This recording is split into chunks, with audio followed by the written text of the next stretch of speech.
Paul Brenton, एक अंग्रेजी पत्रकार ने जब गंध बाबा से एक प्रश्न पूछा, क्या आप किसी मृत प्राणी को जीवन प्रदान कर सकते हैं?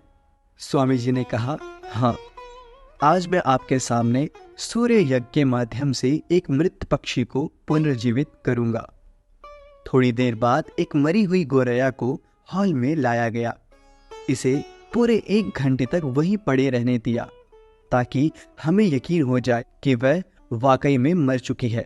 उसकी आंख स्थिर थी और पक्षी के किसी भी अंग में कोई हलचल नहीं थी। पूरा शरीर तनावग्रस्त हो गया था और उसमें जीवन की संभावना का कोई चिन्ह नजर नहीं आ रहा था। फिर गंध बाबा ने अपना मैग्नीफाइंग ग्लास निकाला और सूर्य की किरणों को गोरैया की आंखों पर केंद्रित किया। साथ ही एक मंत्र भी दोहराया।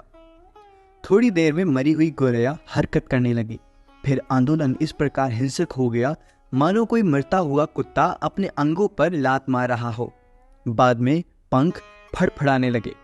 कुछ और मिनटों में गोरैया अपने पैरों पर खड़ी हो गई और जब उसमें थोड़ी ताकत आ गई तो वह कमरे में इधर उधर फुदकने लगी।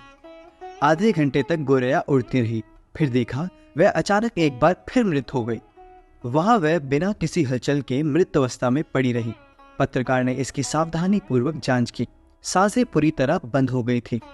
पत्रकार ने गंध बाबा से पूछा, क्या आप इसे अधिक समय तक जीवित नहीं रख सकते? उन्होंने उत्तर दिया, नहीं, सूर्य विज्ञान में मेरा शोध अभी इतना आगे नहीं बढ़ा है कि मैं इसे लंबी अवधि के लिए जीवन दे सकूं।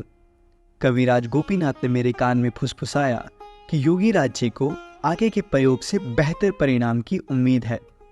मुझे उसका और अधिक परीक्षण करना पसंद नहीं आया, जैसा कि हम आमतौर पर सामान्य जादूगरों के साथ करते हैं। बाबा के अन्य चमत्कारों की कहानियों से मुझे विश्वास हो गया कि वह कोई नकली व्यक्ति नहीं बल्कि एक वास्तविक योगी हैं। मैंने सीखा कि वह अचानक से अंगूर या मिठाइयाँ पैदा कर सकते हैं और मुरझाए हुए फूलों को खिले हुए फूलों में बदल सकते हैं। मैंने उनसे सीधे तौर पर पूछा, आपने इसके लिए कौन सा योग सीखा है? उन्होंने उत्तर दिया, अब तक आपने जो कुछ भी देखा इसका योग से कोई लेना देना नहीं, यह सूर्य विज्ञान का परिणाम है। पत्रकार को जब कुछ समझ नहीं आया तो विशुद्धानंद जी ने बात को संभाला और कहा, यह सूर्य विज्ञान कोई नई बात नहीं है। प्राचीन काल में भारत के योगी इस प्राकृतिक विज्ञान में काफी निपुण थे, लेकिन अब भारत में भी कुछ लोगों को छोड़कर अधिकांश लोग इसके बारे में नहीं जानते।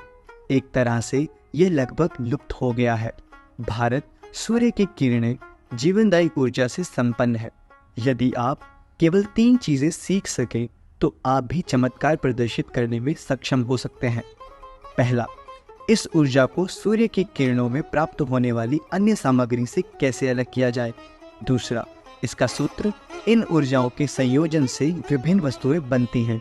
और तीसरा, उन्हें संयोजित करने की तकनीक। धन्यवाद।